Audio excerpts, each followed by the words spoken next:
মেহেরপুরে গণধোলাইয়ে চোরের মৃত্যু, টায়ার চুরির অভিযোগ। বিস্তারিত দেখুন মেহেরপুর থেকে প্রিন্স আরিফ খানের পাঠানো তথ্যচিত্রে। মেহেরপুরের গাংনী উপজেলার বামুন্দি এলাকায় গণধোলাইয়ের শিকার হয়ে এক চোরের মৃত্যু হয়েছে। মঙ্গলবার সকালে বামুন্দির জামান ফিলিং স্টেশনের সামনে এ ঘটনা ঘটে। নিহত ব্যক্তির বাড়ি পাবনা জেলায় বলে প্রাথমিকভাবে জানা গেছে। স্থানীয় সূত্রে জানা যায়, ভোরে খোকন এন্টারপ্রাইজে 5 সদস্যের একটি চোর চক্র তালা ভেঙে টায়ার চুরির চেষ্টা করে। খোকন এন্টারপ্রাইজের স্বত্বাধিকারীর ভাতিজা তুষার জানান, সকালে সিসিটিভি ফুটেজে চুরির ঘটনা দেখতে পেয়ে তিনি এক চোরকে ধরে ফেলেন। এ সময় চোর চক্রের অন্য সদস্যরা তাকে ছিনিয়ে নেয়ার চেষ্টা করলে স্থানীয় লোকজন এগিয়ে আসে।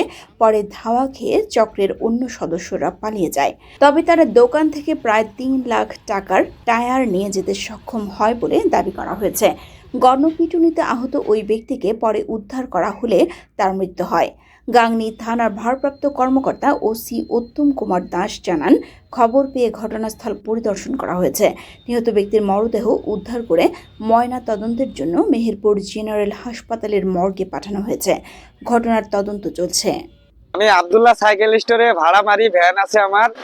তো ওখানে শুনতে পেলাম যে একটা চোর লাশ পড়ে আছে। আজ শুনলাম নাকি টায়ার চুরি করতে আসছিল, তাই গণধোলায় মারা গেছে, এটুকুই আমি জানি। আইসে দেখছি লাশ। এখানে আমরা আইসে শুনলাম যে টায়ার চোর ধরা পড়েছে, জনগণের হাতে গণধোলাই দিয়ে মারা গেছে। এই চোরকে মারি ফেলছে বাড়ি, আমি ভ্যান চালাই তাই দেখছি। আমি শুনলাম যে একটা চোর ধরিয়েছে, চোরকে ধরিয়েছে। আমরা দেখতে আসলাম, শুনলাম যে টায়ার চোর বলে, এই বলে আমরা দেখতে আসলাম। কি হয়েছে চোরটা? মারি ফেলি দেখতে আসি।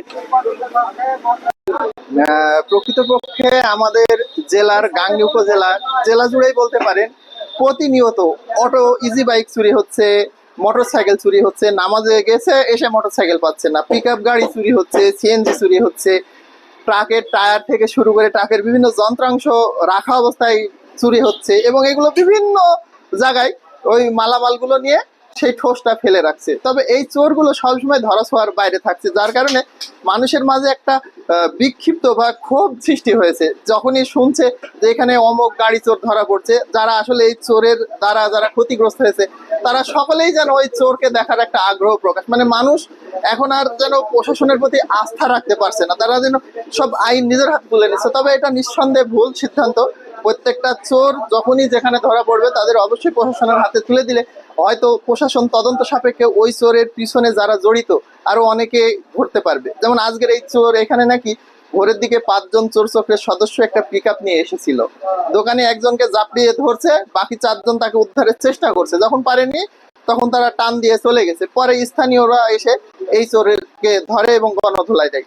এই যে একটা প্রাণ চলে গেল, সে চোর, সে আইনের মাধ্যমে তার বিচার হতে পারত। তবে সে মানুষের ক্ষোভের শিকার হয়ে, মবের শিকার হয়ে সে মৃত্যুবরণ করলো। এটা আসলে কারো কাম্য না।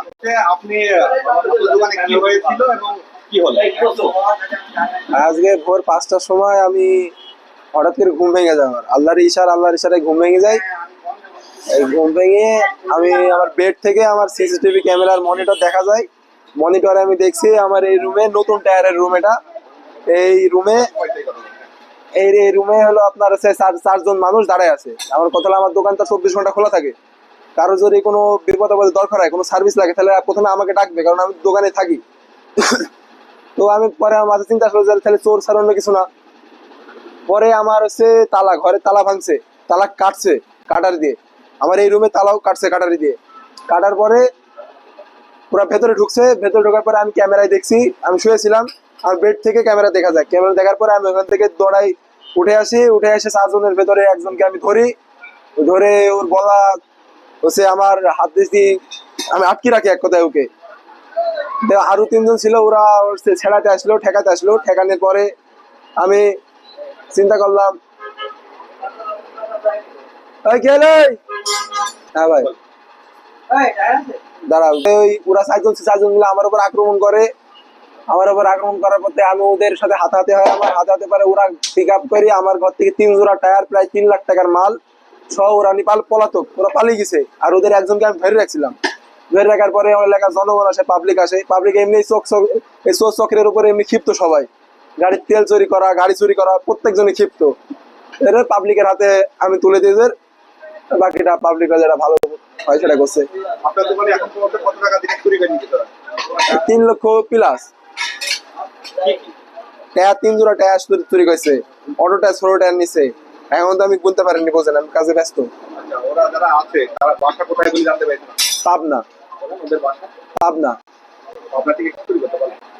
পাবনা থেকে চুরি করছে। পাবনা থেকে যে পিক আপে নিয়ে আসে, গরু চুরি করে, তেল চুরি করে না, মোটর গাড়ি, ট্রাক চুরি, কিছুদিন আগে ট্রাক চুরি করে নিয়ে গেল না আমাদের পাম্পের সামনে দিকে, এরাই ওই চক্র এরা।